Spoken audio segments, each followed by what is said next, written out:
வில்வித்தை வீரர். ஒரு நாள் மன்னர் கலிஃபுக்காக ஒரு வில்வித்தை போட்டி நடைபெற்றது. மந்திரிகளும் மற்றும் பொதுமக்களும் கூடியிருந்தனர். முல்லா மன்னர் பின்னால் நின்று கொண்டிருந்தார். இதை பார்த்த மந்திரிகளுக்கு ஒரே பொறாமை.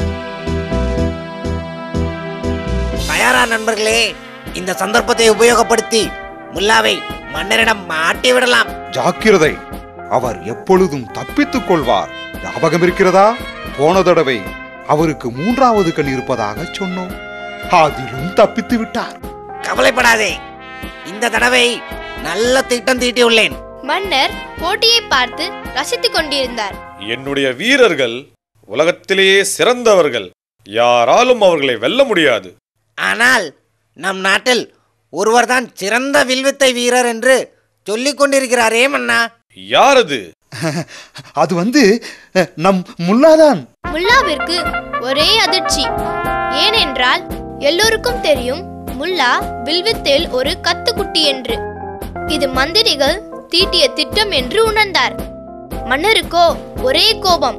சரி, அவருக்கும் ஒரு சந்தர்ப்பம் கொடுங்கள். அவர் சொல்லுக்கு ஏற்றார் போல் செய்கிறாரா என்றுதான் பார்ப்போமே. மன்னரே, வில்லையும் அம்பையும் முல்லாவிடம் கொடுங்கள். எனக்கு தெரிந்தவரை முல்லாவிற்கு வில்லையே பிடிக்க தெரியாது. மன்னரும் அவரை வெறுத்து விடுவார். இவர்களுக்கு ஒரு பாடம் கற்பித்தால்தான் சரிப்பட்டு வரும். முல்லா தனது முதல் அம்பை எய்தார்.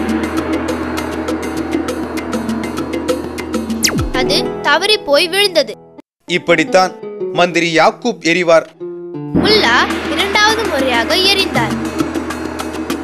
மீண்டும் தவறியது. இப்படித்தான் மந்திரி நசீர் எறிவார். 3வது முறை. இந்த தடவையாவது சரியாக எரியணுமே. அதிர்ஷ்டவசமாக 3வது முறை அம்பை சரியாக குறியில் எறிந்தார். இப்படித்தான் முல்லா எறிவார். சப்பாஷ் முல்லா. பொதுமக்களும் முல்லாவை புகழ்ந்தனர். மன்னருக்கோ மிகுந்த சந்தோஷம். முல்லாவை புகழ்ந்து கொண்டே இருந்தார். மந்திரிகளும் ஏமாற்றத்துடன் நின்றனர்.